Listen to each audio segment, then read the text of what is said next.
반갑습니다. 5월 16일 금요일 큐티 스케치 시간입니다. 오늘 본문은 민수기 23장 13절부터 26절까지의 말씀입니다.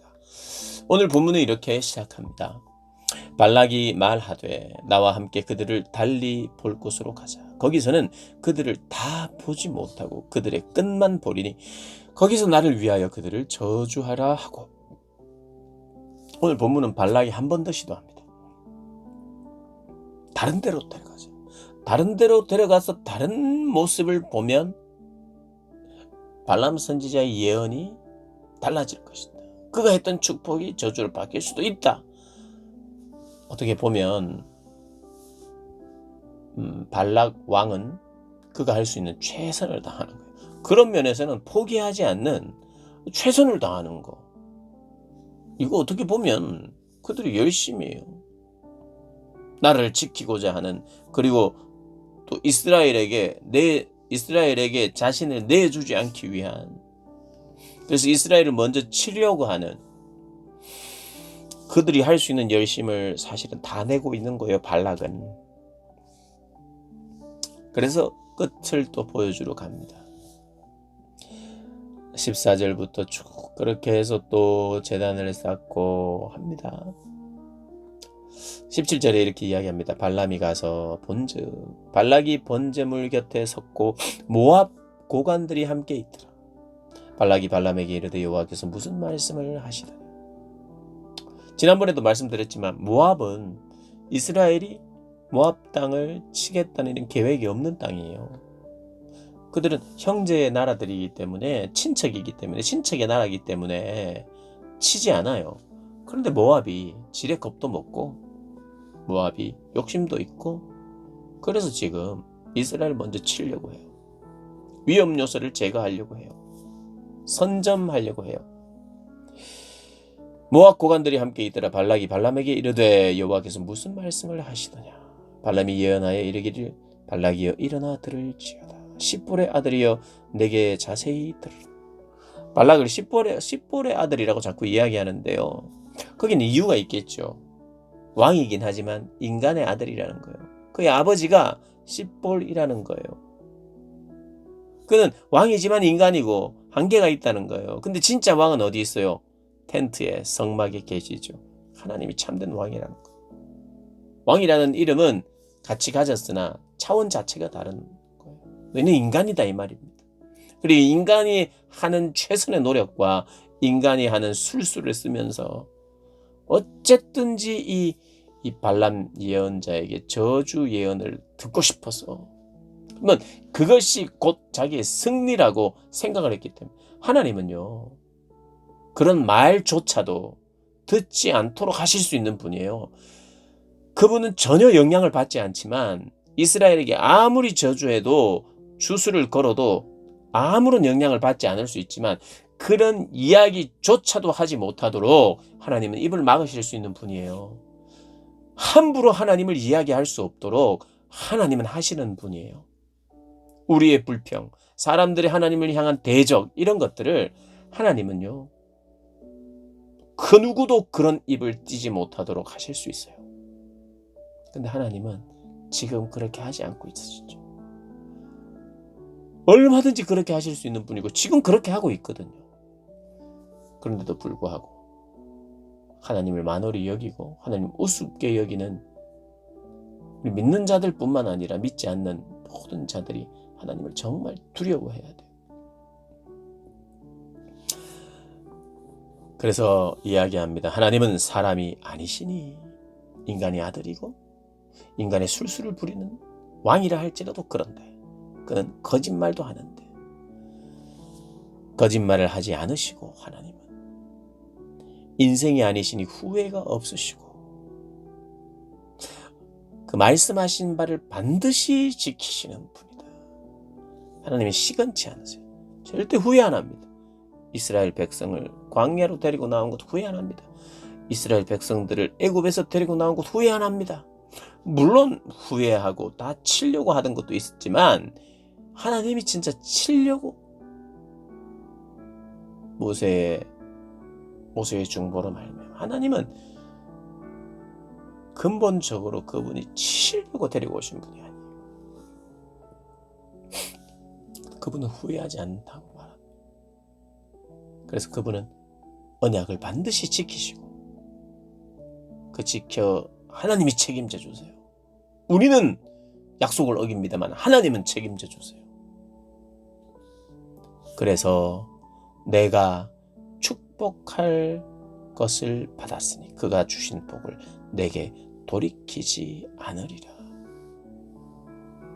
하나님이 말씀하십니다. 돌이키지 않겠다는 거예요. 축복한다. 바꾸지 않겠다. 이 결정을 바꾸지 않겠다. 여러분, 사랑은 그런 거거든요. 포기하지 않겠다. 그 사랑 때문에 십자가가 세워지는 거죠. 포기하지 않으니까 그런 일이 생긴 겁니다. 그분이 사랑이시기 때문에. 그 사랑이 만든 사건이 바로 십자가입니다. 그래서 십자가는 사랑이라고 이야기하죠. 그래서 21절에 참 놀라운 이야기를 합니다. 야곱의 허물을 보지 않으시며 이스라엘의 반역을 보지 아니하시는도다. 여호와 그들의 하나님이 그들과 함께 계시니 왕을 부르는 소리가 그 중에 있도다. 야곱의 허물을 보지 않는다. 하나님은요, 허물과 죄를 보지 않는 분이 아니에요. 그분은 거룩하신 분이기 때문에 허물과 죄에 대해서 물으시는 분이에요. 그리고 부정한 것을 격리시키는 분이세요. 그런데 이 말이 무슨 말입니까? 허물을 보지 않는다는 것은 허물이 아무리 있어도 내가 좋아하겠다는 뜻이 아니에요. 결과적으로 그 허물을 대신했잖아요. 그 반역을 대신 하나님 마땅히 받아야 할 심판과 저주를 대신 받으셨잖아요. 그렇기에 그분의 그 사랑이 작동하여 이스라엘을 궁극적으로 내가 허물과 반역으로만 보지 않고 그거 빼고 하나님의 약속과 사랑으로 그들을 대한다는 뜻이에요. 그러다 보니 여호와 그들의 하나님이 그들과 함께 계시니, 그들과 함께 계실 수 있는 것은 그분의 사랑과 용서 때문이에요. 자비 때문이에요. 은혜 때문이에요. 그들과 함께 계시니 그분을 왕이라 부른다는 거예요. 여기 사람 왕 발락과는 다르다는 거예요. 그는 인간일 뿐이고 그는 거짓도 말하지만 하나님은 거짓이 없으시고 포기하지 않으시고 그렇게 이야기합니다. 그러면서 22절에 이렇게 이야기합니다. 하나님이 그들을 애굽에서 인도하여 내셨으니 그의 힘이 들소와 같다. 들소, 그냥 바로 직진, 항상 직진이에요. 뭐 거칠 것이 없습니다. 그냥 들소 하면 그냥 냅다 뜁니다. 그렇게 힘이 이스라엘 백성들이 그렇다는 거예요. 근데 사실 실제로는 그렇습니까? 이들이 전쟁을 그렇게 많이 안 해봤어요. 전쟁을 승리는 했지만 몇 번 승리를 하고 지금 이렇게 나오지만 그들이 그렇게 전투에 능한 그런 나라가 아니죠. 그런 민족이 아니죠. 근데 하나님이 이들의 전쟁의 왕이시고 하나님이 전쟁하시는 분이니까 완전 들소 같다는 거예요. 들소. 그러니까 이 이야기를 들으면 더 위축이 되는 거예요. 발락 왕은 지금 이제 전쟁을 하면서 이스라엘보다는 우리가 더 전쟁의 조건이 더 좋고 말과 기병과 뭐 이런 것들을 막 생각했을 텐데 이스라엘 백성들은 그냥 사람만 있으니까. 그런데 들소 같은 부대라는 거예요. 지금 야곱을 해야 할 점술이 없다. 내가 점술의 전문가고 또 복채를 받고 그러면서 저주하면 저주한 나라가 진짜 저주를 받고 이런 것이 있었는데 이 야곱에 대해서는, 이스라엘에 대해서는 그들을 해할 수 있는 점술이 없고 이스라엘을 해야 할 복수도 없다. 이때 야곱과 이스라엘에 대하여 논할진대 하나님께서 행하신 일이 어찌 그리 크냐 하리로다. 이 백성이 암사자와 같이 일어나고 숫사자와 같이 일어나서 움킨 것을 먹으며 죽인 피를 마시기 전에는 눕지 아니에요. 이 백성이 사자와 같아서 한번 움킨 것은요 놓지 않는다는 거예요. 그리고 죽인 피를 마시기 전에는 이 사냥이 끝나고 그것을 확실하게 제압하기 전에는 그리고 그것을 다 먹고 처리하기 전에는 일어나지 않는다는 거예요. 결코 눕지 않는다는 거예요. 쉬지 않는다는 거예요. 너무 강력한 부대예요. 너무 강력한 나라예요. 그러니까 이걸 이 발락 왕이 들으면 기겁을 하는 이야기잖아요. 우리가 지금 사기를 북돋워서 가야 되는데 그들은 수사자, 암사자와 같다. 그들이 움켜쥐면 포기하지 않는다. 그냥 죽음일 뿐이다. 우리가 피 볼 때까지, 죽을 때까지, 끝날 때까지 이스라엘은 그냥 쉽게 놔주지 않는다. 이런 이야기를 하는 거예요. 하나님이 함께 하시기 때문에, 하나님이 인도해 내셨기 때문에, 하나님이 그들과 전쟁을 하셨기 때문에 그렇다는 거예요. 그래서 발락이 발람에게 이제 화를 내겠죠. 그 입 닫으라입니다. 저주도 하지 마라. 축복도 하지 말고 저주도 아무 말도 하지 마라. 그에게 말을 듣는 것이 오히려 더 우리의 사기를 떨어뜨리고 돈 들여서 지금 복채를 줘서 이 일을 맡겼는데 2번이나 오히려 축복을 해버리고 우리의 사기를 다 떨어뜨려 놓는 거예요. 발람이 발락에게 대답하여 이르되 내가 당신에게 말하여 이르기를 여호와께서 말씀하신 것은 내가 그대로 하지 않을 수 없다고 하지 아니하더이까. 내가 하나님이 말씀하신 그 말씀을 전하지 않을 수 없다. 이렇게 이야기합니다. 그러니 결국 하나님은요.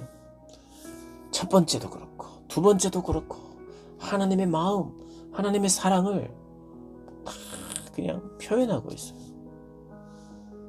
그러니까 집안에서는 막 자녀들을 막 혼내기도 하고 불평불만하는 자녀들에 대해서 아이고 답답해 이렇게 하지만 밖에 나가서 누가 자녀에 대해서 물어보면 너무 사랑하는 존귀한 내 자녀입니다. 그를 위해서 내 모든 것을 합니다. 나는 그들을 포기하지 않습니다. 내 자식이니까, 내가 부모니까요. 이렇게 지금 이야기하는 거예요. 쉽게 말하면. 그러니 이 이야기를 나중에 알게 되면 하나님에 대한 더 큰 감격이 우리에게 생기죠. 결국 하나님의 마음과 생각을 더 깊이 표현하고 계세요. 그러니 이 성경이 이게 참 놀라운 방식이에요. 하나님의 사랑, 우리를 향한 하나님의 마음을 표현하는 게 다른 곳에다가 하나님이 이야기하는 방식으로 이스라엘 백성들이 나중에 하나님의 마음을 듣게 하는 그런 성경입니다. 하나님께서 여러분을 어떻게 다른 사람들에게 소개할까요?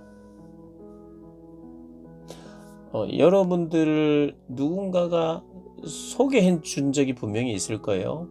이 사람은 이런 사람입니다. 뭘 잘하는 사람입니다. 누구 엄마입니다. 누구 아빠입니다. 어느 학교 다닙니다. 어느 교회 다닙니다. 여러 가지. 이 사람 참 착합니다. 잘하는 게 이런 겁니다. 여러 가지로 소개할 수 있을 거예요.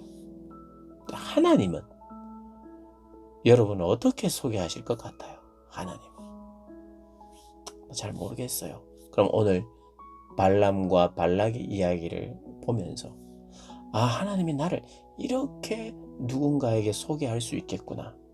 아니, 소개하고 계시구나. 여러분, 그게 바로 성경을 보는 방식입니다. 내가 누구예요? 야곱의 이스라엘이잖아요. 영적인 이스라엘. 그러니까 우리를 향하여 이스라엘, 우리를 향하여 야곱이라고 하지요. 우리를 향하여 이스라엘, 이스라엘에 대한 하나님의 소개가 이렇다는 거예요. 여러분을 소개한 이 프로필 있죠? 그게 바로 발람과 발락 사건에서 우리가 보게 되는 나의 프로필을 확인하는 거예요. 저와 여러분의 이력서가 여기 있는 거죠. 이 프로필 반드시 기억하셔야 됩니다. 하나님이 우리를 서게 하는 그 속에 그 안에서 은혜 누리시는 저와 여러분 되시기를 주님의 이름으로 축복합니다.